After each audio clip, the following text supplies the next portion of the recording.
दोस्तों नमस्कार। हम T20 वर्ल्ड कप का एक और मुकाबला कवर करेंगे जो कि इंडिया और कनाडा के बीच 15 जून को रात 8 बजे से सेंटर बोर्ड पार्क में ये मुकाबला खेला जाएगा। दोस्तों अब बात करेंगे हम इस मैच के पिच रिपोर्ट की।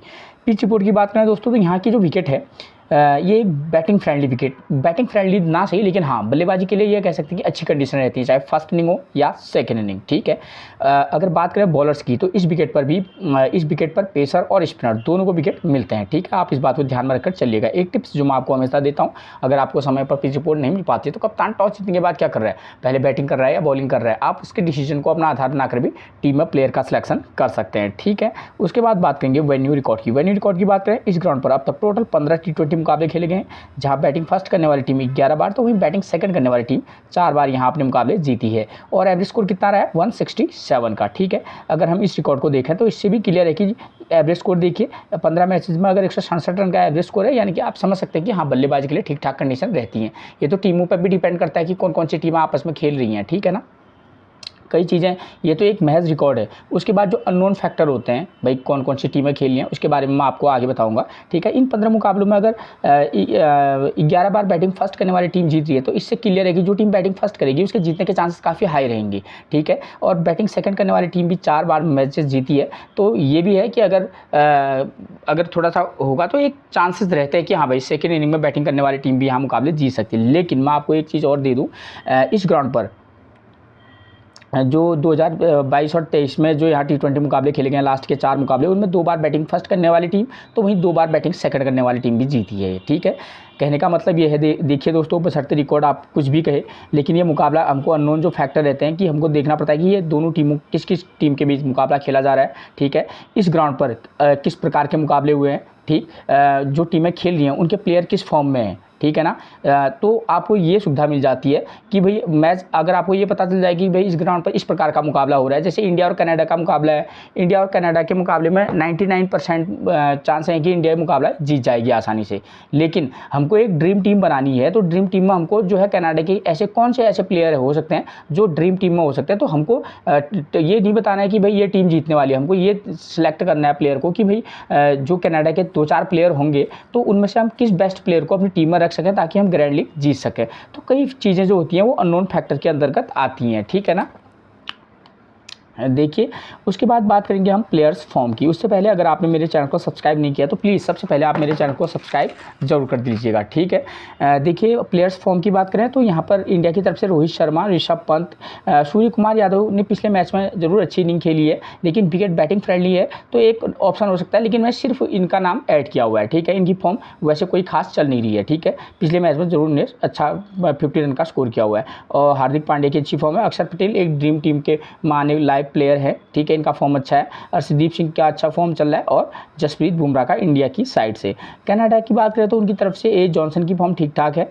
एन कीर्टन पिछले मैच में थोड़ा सा जल्दी आउट हो गए थे, लेकिन हाँ प्लेयर अच्छे हैं। एस मोवा ये भी एक अच्छे प्लेयर है। डी हेलिंजर, तो इस प्लेयर पर आप टारगेट करके चलिएगा। जेरमी गॉर्डन, ये दो हैं जो हैं 2 प्लेयर, ये है क्या गेंदबाज। ठीक है, राइट आर्म मीडियम फास्ट, और बाकी ये 3 जो है बल्लेबाज हैं। तो इनमें से आप अगर आपको लगेगा तो आप इनमें से भी 2-3 प्लेयर को कनाडा की तरफ से सिलेक्ट करके चल सकते हैं, जिसमें से एंड कीर्टन हो सकते हैं, एस्मोवा होते हैं, ये 4 प्लेयर हो सकते हैं। ठीक है। अभी अब मैं आपको वेन्यू मैच समझाऊंगा तो तब आपको आसानी से समझ में आ जाएगी कि भाई मेरे को किस प्रकार की टीम बनाकर चलनी है। स्कोरिंग पैटर्न की बात करें, 150 से कम का स्कोर 3 बार बनाया, 150 to 169 3 बार, 179 to 89 6 बार, और 190 से ज़्यादा का स्कोर महज 3 बार बनाए। यानी कि अगर इसको देखें तो हम टोटली ये कह सकते हैं कि इस ग्राउंड पर हाई स्कोरिंग और लो स्कोरिंग दोनों प्रकार के मुकाबले होते हैं। ठीक है।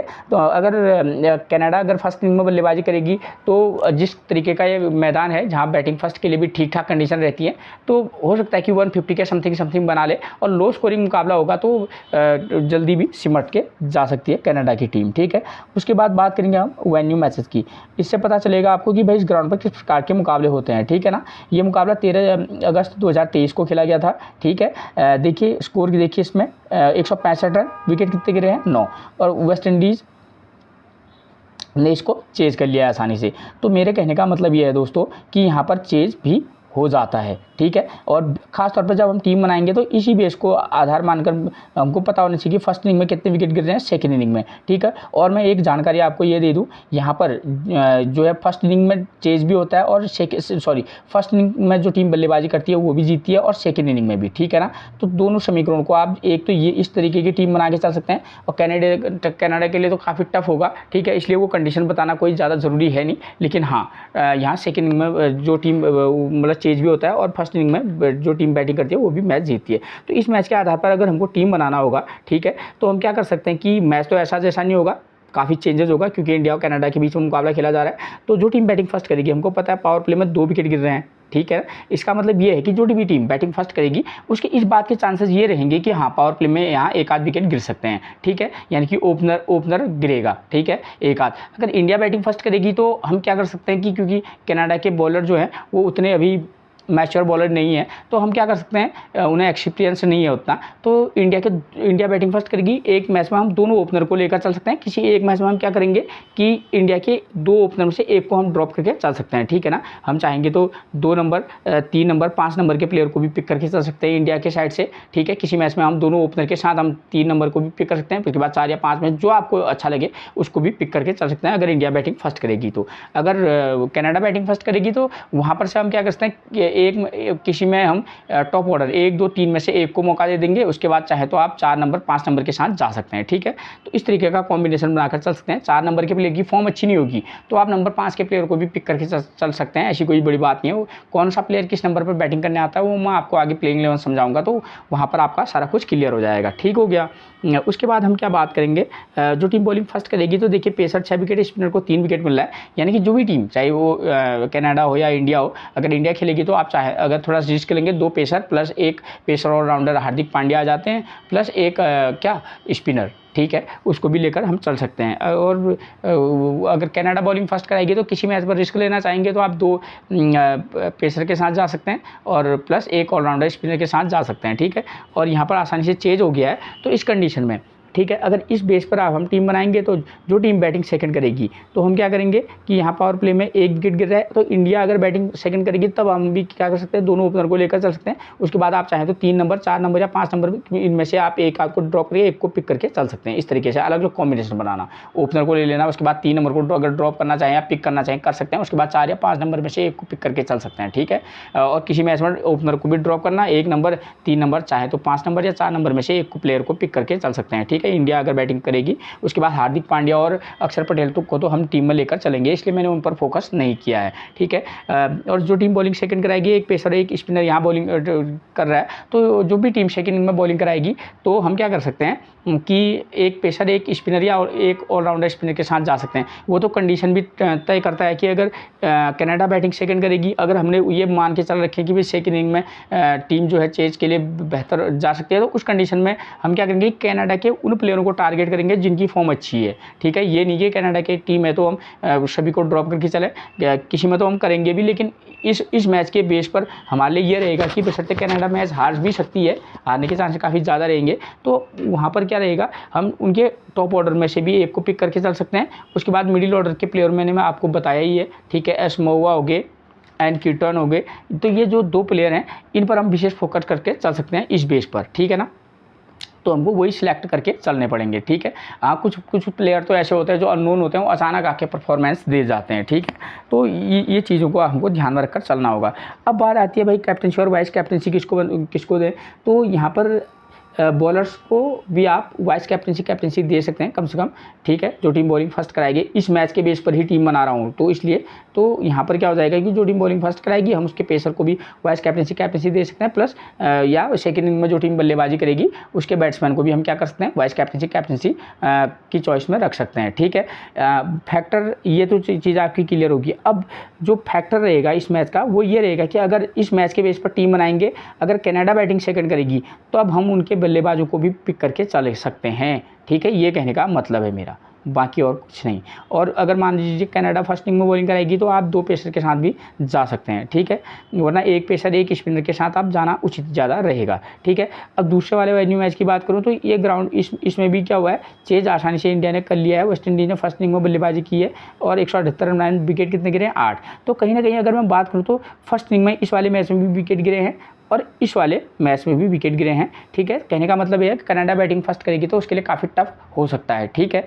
तो ये चीज़ें होगी और ये लगभग दोनों मैचेस एक ही जैसे हुए हैं, ठीक है, ज़्यादा कुछ खास है नहीं, ठीक है। तो इसलिए मुझे नहीं लगता कि मेरे को आपको थोड़ा सा और इन्फॉर्मेशन दोनों, क्योंकि सेम मैचेज हैं तो एक ही चीज़ को मैं दोबारा रिपीट करूंगा तो वो भी आपके लिए ठीक नहीं है। वैसे भी मैंने इसलिए ऊपर वाले मैच में आपको तमाम डिटेल में जानकारियाँ दे दी हैं कि भाई इंडिया खेलेगी तो हमको ये भी थोड़ा चेंज करके चलना पड़ेगा, अगर कनाडा बैटिंग फर्स्ट करेगी तो तब हमको थोड़ा चेंज करना पड़ेगा, और सेकेंड इनिंग में अगर कनाडा बैटिंग करेगी तो तब हम उनके बल्लेबाजों पर फोकस कर सकते हैं। अगर वो कनाडा बैटिंग फर्स्ट करेगी तो उस समय हमको पता है यहाँ विकेट पेसर और स्पिनर विकेट ले रहे हैं तो दिक्कत हो सकती है कनाडा के प्लेयरों को, तो इसलिए हम टॉप ऑर्डर में से एक को पिक करके चल सकते हैं, अलग अलग कॉम्बिनेशन को ट्राई करके चलेंगे, ठीक है। अब बात आती है प्लेइंग 11 की, तो इंडिया की तरफ से नंबर 1 पर आपको मिलेंगे कौन, रोहित शर्मा। इनकी फॉर्म बेकार चल रही है, लेकिन जिस प्रकार के यहाँ पिच की कंडीशन है और जिस प्रकार की टीम है तो हमारे लिए एक ज़बरदस्त पिक इस मैच में रोहित शर्मा हो सकते हैं। विराट कोहली वंस अगेन, इनकी फॉर्म बहुत बेकार चल रही है, तो मैं एक राय तो दूंगा एक मैच में तो दोनों को पिक करके चलना और किसी मैच में इन दोनों में से एक को ड्रॉप करके भी जरूर चलिएगा।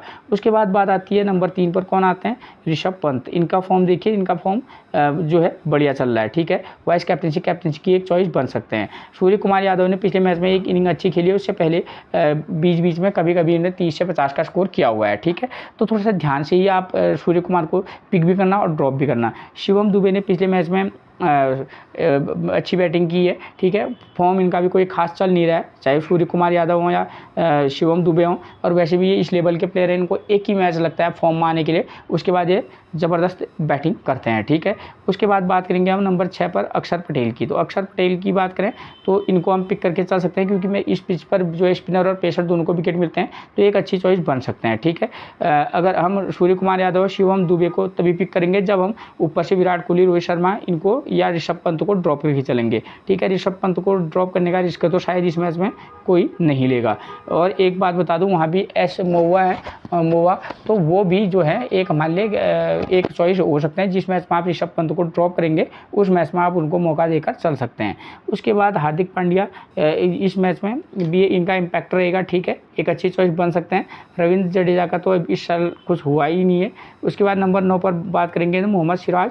इनकी फॉर्म भी करंट में तो ज़बरदस्त बेकारी चल रही है और उससे पहले ठीक ठाक फॉर्म इनकी थी, तो इनको ये थोड़ा रिस्की पिक रहेंगे, इनको पिक भी करना और ड्रॉप भी निश्चित करके चलिएगा। अर्शदीप सिंह ज़बरदस्त फॉर्म में फर्स्ट इनिंग में गेंदबाजी कराएंगे कंडीशन के बेस पर। मैंने आपको वैसे भी बताया कि यहाँ बैटिंग फर्स्ट और बैटिंग सेकंड दोनों टीमें जीती हैं, तो इस कंडीशन में हमारे अर्शदीप सिंह भी क्या हो सकते हैं, वाइस कैप्टनसी की चॉइस बन सकते हैं। बुमराह की फॉर्म भी अच्छी है, ठीक है, पिछले मैच में बशर्ते इनको 0 विकेट मिला, लेकिन हाँ वाइस कैप्टनसी की एक चॉइस बन सकते हैं कौन, जसप्रीत बुमराह। अब बात करेंगे हम कनाडा के प्लेइंग 11 की, तो नंबर 1 पर मिलेंगे एरन जॉनसन। देखिए इनका फॉर्म देखिए ठीक ठाक है, फर्स्ट इनिंग हो या सेकेंड इनिंग हो एक मैच में ट्राई करके चल सकते हैं। नवनीत धालीवाल की बात करें तो करंट फॉर्म कोई खास चल नहीं रही है, ठीक है, लेकिन जहां बैटिंग फ्रेंडली विकेट होती है तो कुछ प्लेयरों पर रिस्क लेना पड़ता है, चाहे वो आप इन दोनों में से किसी एक पर ले सकते हैं। प्रगट सिंह की बात करें नंबर 3 पर मिलेंगे, कोई खास अब तक इन्होंने प्रदर्शन किया नहीं है, ठीक है। अगर नवनीत धालीवाल और प्रगट सिंह में से अगर आप किसी को एक को चुनेंगे तो आप इन दोनों में से किसी एक को चुन के चल सकते हैं, किसी मैच में तो इन दोनों को ड्रॉप करके निश्चित तौर पर चलिएगा। निकोलस क्यूटन इस मैच में एक इम्पैक्ट प्लेयर का काम कर सकता है, ठीक है, जैसी पिच कंडीशन है, ठीक, लेकिन स्पिनर को, इंडियन स्पिनर को कितना खेल पाएंगे ये थोड़ा सा कहना टफ रहेगा, ठीक है। उसके बाद बात करेंगे श्रेयस मोवा की। तो श्रेयस मोवा की बात करें तो इनका फॉर्म भी ठीक है, ऐसी कोई बात नहीं है, लेकिन यहाँ 4-5 नंबर का प्लेयर स्कोर कर रहा है, चाहे फर्स्ट इनिंग हो या सेकेंड इनिंग हो, आप चाहे क्यूटन हो या मोवा हो, इन दोनों को पिक करके चल सकते हैं किसी में। और रविंद्र पाल सिंह, इनका अभी कोई खास रहा नहीं है। उसके बाद नंबर 7 पर मिलेंगे हमको डिलन हाइरेंजर। तो देखिए दोस्तों, ये प्लेयर जो है इस मैच में एक इम्पैक्ट प्लेयर का काम कर सकता है, ठीक है, तो थोड़ा सा फोकस करके चल सकते हैं आप। फिर शाद अली जफर, इस मैच में अगर किसी प्लेयर पर रिस्क लेना होगा तो शाद बिन जफ़र पर लिया जा सकता है। ठीक है, रिस्क प्लेयर इस मैच में शाद बिन जफ़र रहेंगे। जॉमी गॉर्डन की बात करूँ तो हर मैच में इन्होंने 1 से 2 विकेट लिए हैं, तो कम से कम इस रिकॉर्ड के बेस पर तो हम ये कह सकते हैं कि इस मैच में भी जो है एक अच्छी पिक बन सकते हैं। उसके बाद कलीमा सना की बात करें तो 0-0 1-1 ये इनका फॉर्म चल रहा है। ठीक है, तो कलीमा सना को अगर पिक करना होगा तो तभी पिक करना, वरना ड्रॉप करके चल सकते हैं। जुनैद सिद्दीकी का भी कोई खास फॉर्म चल नहीं रहा है, लेकिन इस विकेट पर जो है स्पिनर और पेसर को पिच से मदद है, तो वहाँ पर जुनैद सिद्दीकी की भी एक इम्पैक्ट वाले प्लेयर हो सकते हैं। तो इस प्लेयर को भी आप एक मैच में तो ट्राई करके चल सकते हैं, जब अगर आप 4-5 टीमें बना रहे हो तो। ठीक है दोस्तों, मैंने आपको मैच से रिलेटेड तमाम जानकारियाँ दे दी हैं। फिर मिलेंगे आपसे एक और प्रेडिक्शन के साथ, तब तक के लिए आप सभी को मेरा प्रणाम दोस्तों।